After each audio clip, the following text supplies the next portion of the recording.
Hi Imran, welcome to Melbourne. Thank you. How do you feel being in Melbourne and what kind of experience have you had shooting here? Well, it's been great. Apart from my shoot, this has been my first visit to Melbourne. I haven't been to Australia before, and yeah, we've just been fascinated by the city from pictures and seeing movies that have been shot here before. And it was really great to have a film that kind of integrated the culture, the Australian culture and also the Indian culture, and have a film where we could kind of explore places in Melbourne and shoot in key locations. So yeah, it's been a great trip here. We've shot for a schedule which was obviously a very integral part of the film. Visually, we had to show the key spots here and some great locations and great people to work with. Extremely, I think, cinema literate and also knowing exactly what we wanted and getting the work done, and an extremely smooth schedule. So yeah. So tell us a little bit about the film and the role that you're playing. Well, the role that I'm playing is of a guy called Jay. He's someone who is a kind of wild child, a crazy guy who lives in Mumbai. And he has been sent. He actually wants to come to Melbourne because he doesn't want to live in India anymore. The reason why people migrate out of their country, and it's been happening for so many decades now, people want to go to the States, to Europe, to Australia, and go here to come and get his permanent residency and make a life, over here and away from this country. And how he comes here, how he kind of meets people here, the kind of cross-cultural, the way people blend in, the friction that's caused when two cultures come together. So these are the issues that this film addresses, and in a way, not to get too preachy about it, to have a commercial Bollywood film, and for it to be entertaining, and of course have a message at the end of the film. So that's what we wanted to do with this film. Recently you had an unfortunate accident during the shoot. What exactly happened? Well, it was pretty bizarre. We were shooting, I've done a lot of shots of, kind of camera rig shots where the camera is mounted on a vehicle in the front, and we're getting a car shot, we're driving a car. But this was somewhat unusual. We didn't expect the camera to just pop off from the hinge and fall to the ground. I think that's exactly what happened. Even though everyone had taken necessary safety precautions, sometimes these things happen.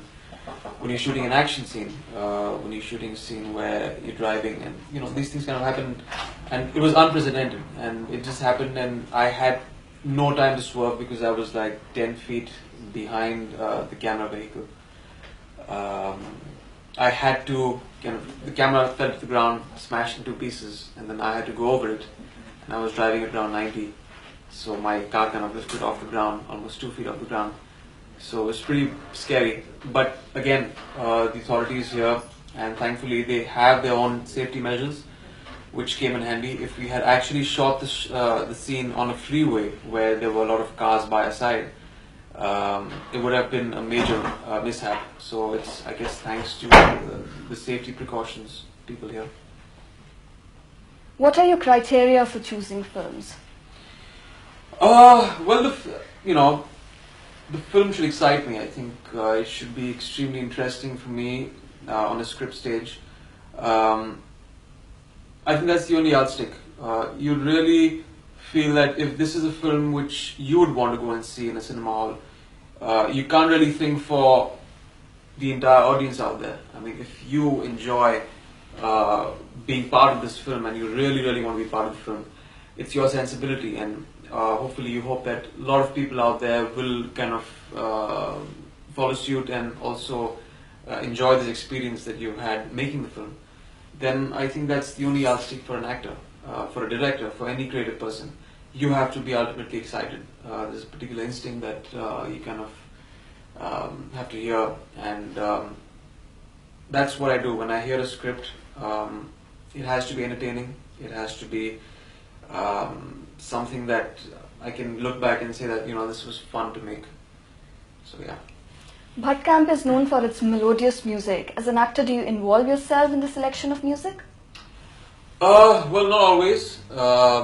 sometimes when music directors come to our workplace and they make us hear songs, I think it's a cumulative decision for a lot of people. But of course, key people being the director, Mr. Mukesh Bhatt, Mr. Mahesh Bhatt, they choose the music in the film. And of course, the credit goes to the music director who have the vision. Especially in this film, I mean, Preetham, this is my 4th or 5th film with Preetham, and he just knows what the audience likes. So ultimately, leaving it to the music director and his vision of catering to that audience and bringing out this great sound and a new sound. I think that's essentially what we always try to do, to bring out a new sound, bring in new singers that can add something. So yeah. Tell us a little bit about your film Once Upon a Time in Mumbai. You're playing the role of Daud Ibrahim. How did you go about it? Well, we never said that. I think the media is making too much about that, about who the film's about. But as far as I can say about the film, it's about a film, it's about a time, it's about an era in Mumbai. The late 60s, the early 70s. Something obviously I missed out on. But we had heard stories from my dad, when smuggling used to happen in Mumbai, and people used to have stories of the boats and the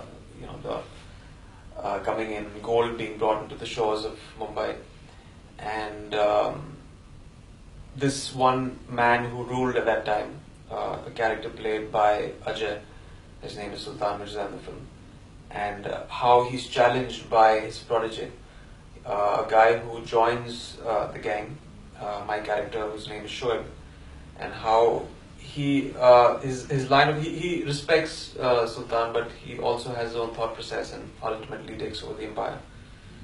Yeah. What are your other current and forthcoming projects? Well, there are a couple. I mean, with Vishesh Films at the moment, there's I actually, as much as possible, try to work on one film at a time. So right now, I think it's only Crook, and just waiting to get a hold of the entire footage together, edit it, see it on screen, and ultimately go and market the film. Because it's such a great subject. I think very rarely does an actor get a subject which kind of integrates a cause like this. Things that have been probably people have misread into things of racial issues, and kind of sort that out and give a nice commercial film to the audience with a message. So I think Crook is on our mind right now to kind of make it a big film, nice film, something that people will remember. Thanks so much, Imran, for your time. We wish you all the very best. Thank you.